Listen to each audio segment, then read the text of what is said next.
Dating ஏன் இஸ்லாம்ல ஹராம்னு தெரியுமா? இத பத்தி ஒரு தெளிவான விளக்கத்தை இன்னைக்கு நம்ம ஷார்ட் அண்ட் ஸ்வீட்டா பாத்துடலாம். அதுக்கு முன்னாடி இந்த வீடியோ உங்களுக்கு பிரோஜனமா இருந்துச்சுன்னா என்ன ஃபாலோ பண்ண மறக்கவே மறக்காதீங்க.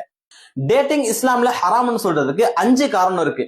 1, நான் மஹரமோட இணைறது. நிக்கா அப்படின்ற ஒரு பந்தம், இது ஒரு முடிச்சு. இந்த முடிச்சு இல்லாம நீங்க எந்த பெண்ணிடமும் இணையக்கூடாது.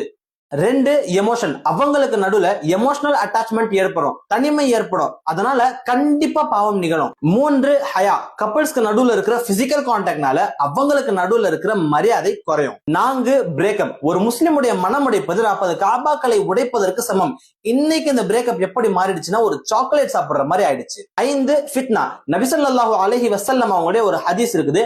நான் இந்த உலகை விட்டு சென்ற பிறகு ஆண்களுக்கு இருக்கக்கூடிய ஒரு பெரிய ஃபித்னா எதுவென்றால் அது பெண்கள். நபி ஸல்லல்லாஹு அலைஹி வஸல்லம் அவங்க சொல்லிருக்காங்க. இது வரைக்கும் இந்த விஷயம் உங்களுக்கு தெரியவே தெரியாது, இப்ப தெரிஞ்சிருச்சு அப்படின்னா கமெண்ட்ல உங்களுக்கு தெரியாத டாபிக்ஸை நீங்க கேளுங்க.